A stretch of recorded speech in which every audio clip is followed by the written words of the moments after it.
All right, back inside the Trix 57 studios, second portion of the show. If you guys, hopefully, you'll jump from the previous segment to back on now. I wanted to, again, Middays with Q, Rich Quinones here.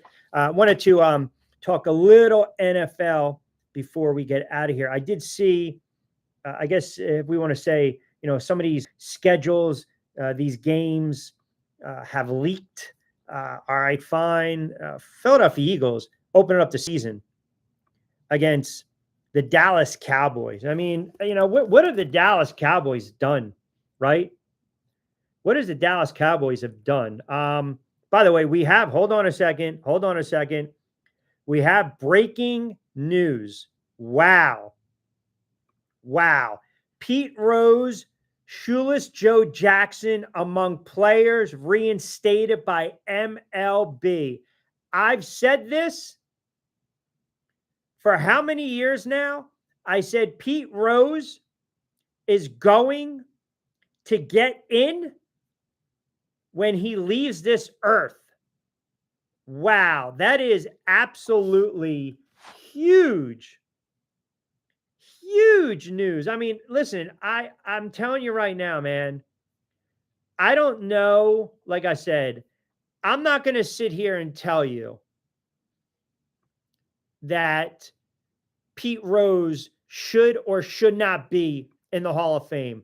For years, I've banged the drum that Pete Rose doesn't deserve to be in the Hall of Fame. I've banged that drum. And then I decided, you know what? If you're telling the story of baseball, how do you not tell the story of Pete Rose? And how about this, Shoeless Joe Jackson, which we'll get into later on in the week. But again, you've got the all-time hit king and Jackson, both longtime baseball pariahs, right? Because it was all about gambling, the betting, everything. And Manfred ruled, and this is exactly what I said. This is exactly what I've said in the past. It's like word for word. I told everyone this. I said it on the air. Pete Rose gets in as soon as he dies. He gets reinstated. So Manfred ruled that the punishment of the banned individuals ends upon their deaths. I mean, listen, I say what you want about Pete Rose. Say what you want about Pete Rose. I've said this for years when it came to Pete Rose. If Pete Rose would have just been honest and transparent when he did the Dateline special and he was doing the ABC News and he was doing all these interviews all the way back in 89, 99, there was an opportunity, but Giamatti had it in for Pete Rose. He had it in for Pete Rose. And that's when Giamatti came out, August 1989. It was the investigation. And they decided, hey, man, 17-time All-Star, be damned. World Series champ, Hall of Fame, be damned. That's it. And it was determined that Rose had bet on games while he was managing the Cincinnati Reds. But I've said this for years. I've said it for years that Pete Rose will get reinstated when he leaves God's green earth. So if you're just tuning in to Tuesday edition of Middays with Q, Rich Quinones here, inside the friendly confines of Trix 57 studios, as well as my YouTube channel at Rich Q on Q. Pete Rose, Shoeless Joe Jackson, they are among players reinstated by Major League Baseball. Wow. Again, Jackson was considered for decades by voters, but Pete Rose's name never appeared on the Hall of Fame ballot. And he just passed away last September, age 83. So there were so many campaigns to be made for Pete Rose to be instated, up and down. And again, the problem is if you go back to 1991, it was right around Rose's first year of Hall of Fame eligibility. The Hall's board at that time decided any player on MLB's permanently ineligible list would also be ineligible for elections. And everyone knows that became the Pete Rose rule. And I thought the old school voters eventually maybe would still, I think they would loosen up a little bit, but maybe the new school thought that, all right, this guy, he served the punishment, he did the crime, he did the time, he was ostracized, if you go back when Jim Gray was trying to interview the Yankees, I think during the World Series years ago, Shane Spencer said, hey, we're not going to talk to you because we don't like, some of the stuff that you're saying about Pete Rose. Remember that was a very awkward interview at the time. I mean, it showed you that the respect that the players had for Pete Rose at that time. And they were not going to have anyone badmouth Pete Rose. I mean, think about it. So you've got two of the biggest, culprits when it comes to gambling and betting in the world of sports in U.S. sports history, Pete Rose and Shoeless Joe Jackson. And remember, too, if you followed, well, I'm not going to say, obviously, you guys were not around, but the whole Shoeless Joe Jackson 8 men out. And a lot of players tried their hardest. You're talking about the 1919 Red Sox. A lot of players, even up to their deaths, were begging baseball to reinstate them. It was known as the Black Sox scandal, 1990 World Series. Coincidentally, they lost to the Cincinnati Reds.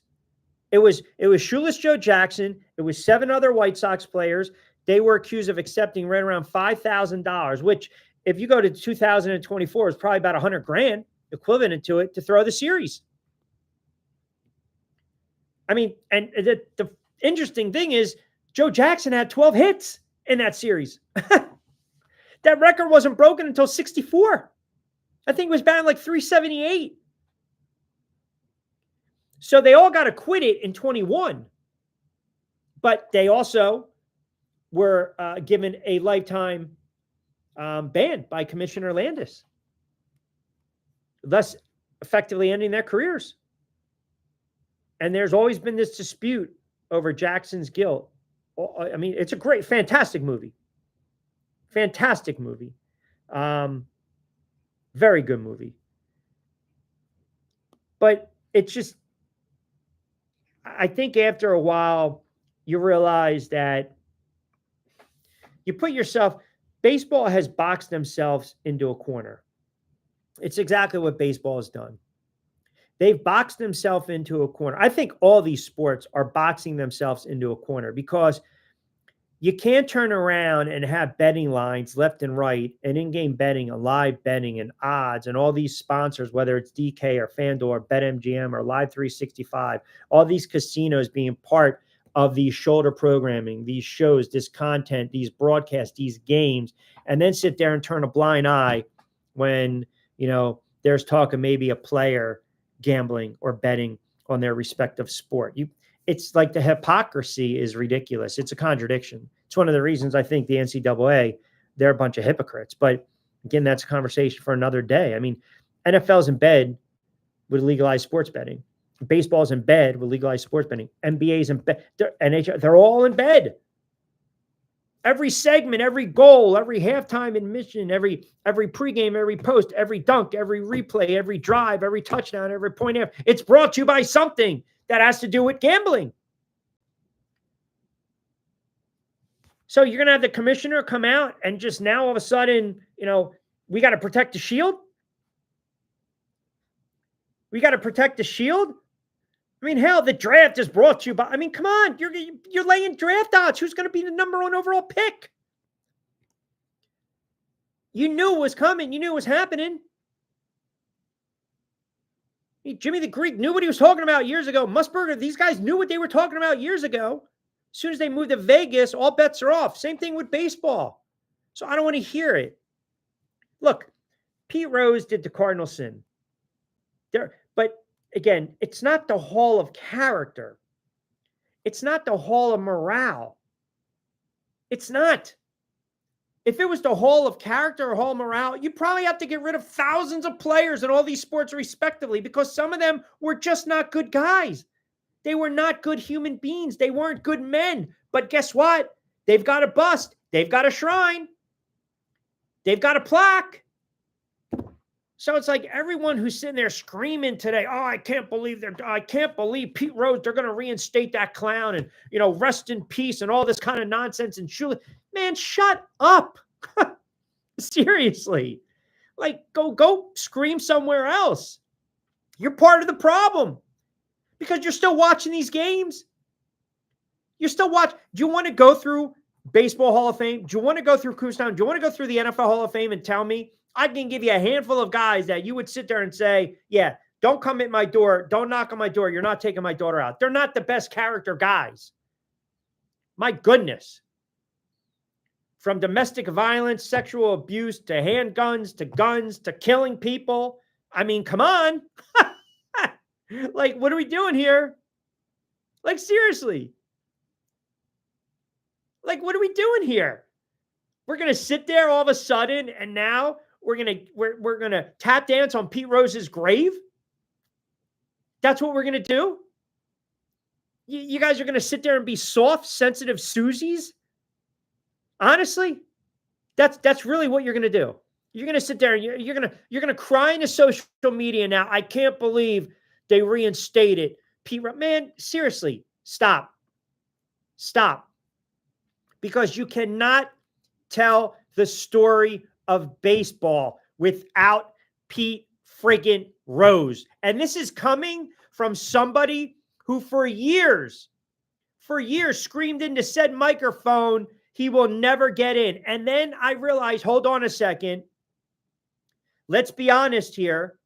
Let's take a look in the mirror. Let's kind of look at the whole picture. And after the last several years, 6, 7, 8, 9 years, I've pivoted. And I've gone on record probably multiple times on various networks, various shows, including my own show.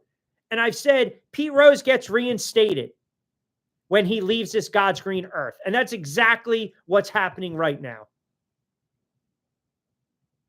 It's exactly what's happening right now. So again, people can piss, moan, complain, whine again. Listen, and now here's the other thing. Here's the other thing. Like I said, if people now want to again stick it, the voters want to stick it to Pete Rose, today will ultimately mean nothing. Because you will have a sentiment, you will have a handful of voters that are still not going to vote for Pete Rose to get into Cooperstown. You should have done this when Pete Rose was alive. Seriously. You should have. You should have. And Manfred is a friggin' clown. Okay? He's a clown. Period. Rob Manfred is a friggin' clown. You should have. Pete Rose, listen, he paid. He paid for his sins and then some. He was an outcast. Pete Rose was an outcast. Baseball, you turned your back on Pete Rose. You turned your back on the hits leader. You turned your back on Charlie Hustle. And now because he's gone, you're throwing him a bone. You're doing him a solid. You should have done it when the friggin' man was alive. But the powers that be, this is what happens. They want to stick it and stick it and stick it. So now all of a sudden, Pete Rose passes in September. What are we? October, November, December, January, February, March. What are we? 6, 7 months. Here you go, Rob Manfred. Here we go. I mean, look, don't get me wrong. I'm finally, because I did that pivot, I'm finally happy that Pete Rose will be reinstated. Okay. But the fact, it's got to be bittersweet to his family and his teammates that backed him and loved him and respected him and that played for him. It has to be bittersweet. It has to. Because now you're going to get a couple of these handful of clowns who have these votes and they're still going to stick it to Pete Rose. And like Pete Rose can't defend himself. You know, they say the dead can speak, but they can't defend themselves. They can't. So like, Manfred, you should have done this. You should have done right by this man. Everyone knew. Look, it's an addiction. He had a problem. He was addicted to gambling. We're not making light of that. No one's making light of that. Addictions are addictions, whether it's drugs, alcohol, sex, gambling. These are mental illnesses.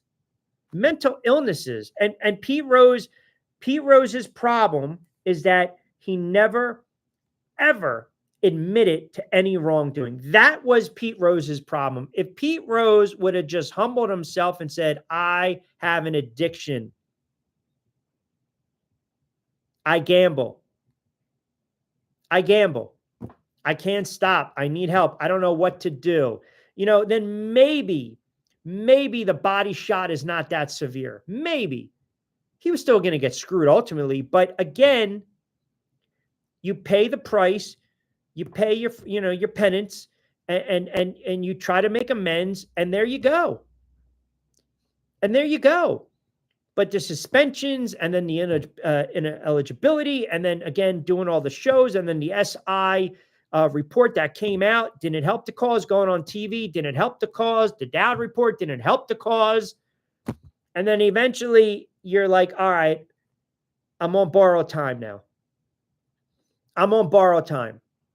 I'm probably not going to last, a lot more. And Giannotti, think about this. Bart Giamatti dies of a heart attack in 89. I think it was like 7 or 8 days after announcing Rose's suspension. And he had all these efforts of trying to be reinstated. All these efforts. And like I said, and obviously POTUS came out. President Trump came out. He posted on Truth Social. He was going to give Rose that pardon, right? He remained vague about it. And now all of a sudden today on this 13th, is it right, of May, Pete Rose reinstated. I mean, it's like I said, I'm sure it's a bittersweet moment for his family. And, Pete Rose had problems. We all do. Pete Rose had issues. He was never able to control his problems and his issues. He was never able to control his compulsions, and that was gambling. And it did him in. But he paid the price. That's all I'm saying. He paid the price and then some. And now for Manfred to do this after the man has passed is gutless. I'm happy. I'm relieved. But it's a gutless move by the commissioner. Look, there's only so many days we're here, right? We're all on borrowed time. It's just a question of when. I bet you if Pete Rose was alive and you gave him truth serum, and I'm sure he would open up, but if you really gave him truth serum, he would say, the one thing I want is to just be elected into Cooperstown while I'm alive. That's probably all he wanted. That's probably all he wanted. If you said, hey, we're going to get rid of, the hits, the records, the accolades, championships, World Series, MVPs, All-Stars, what do you want? I just want to be alive, and I want to be reinstated. I want to get the call to the hall. Well, he got half of it. Got reinstated. He's not alive anymore. And hopefully the writers do right, because like I said, you can't tell the story of baseball without telling the story of Pete Rose. You just can't. All right, fast approaching 4:30. We're going to start to wrap things up on this Tuesday edition of Middays with Q. A little overtime. Appreciate you guys tuning in. And again, we apologize for the Wi-Fi issue. It's coming down outside, but nonetheless, we'll be back in the saddle on Thursday. We're going to try to go live again, 3. We'll probably bleed past 4 o'clock hour. Yes, I will get into a little more NFL with the schedule release and some of these quirks. I promise you guys, I know you guys are chiming in as well. But don't forget, like, comment, subscribe to my YouTube channel. Don't forget to give TriX57 a follow as well on Facebook. You can follow me on X at Rich Q on Q. If you guys are just tuning in, the big news of the day, Shoeless Joe Jackson, Pete Rose, the hit king, Charlie Hustle, reinstated, eligible now for the Baseball Hall of Fame. And we'll see if the writers do right. We'll see how it plays out. We will talk more about this tomorrow on Middays with Q. I'll go live on my YouTube channel, and then we'll be back in the saddle Thursday from 3 to 4 right here on Tri-X 57. So I hope everyone has a good Sports Tuesday. As I mentioned, you got the NBA games today, tonight, later on. You got to close that opportunity for the Pacers, up 3-1 over the Cavs. And then you got a very important game 3, Denver and the Thunder tonight. Winner will take a 3-2 lead in the best of 7 series. And the Knicks go for the kill shot tomorrow against the Celtics. Warriors try to stay off elimination. We'll talk about those games. Jonathan Marshall will join me tomorrow. Back in the saddle on a Thursday right here on Tri-X 57. Hope everyone has a good Sports Tuesday. As always, be safe, be sound. Hasta luego, buen día.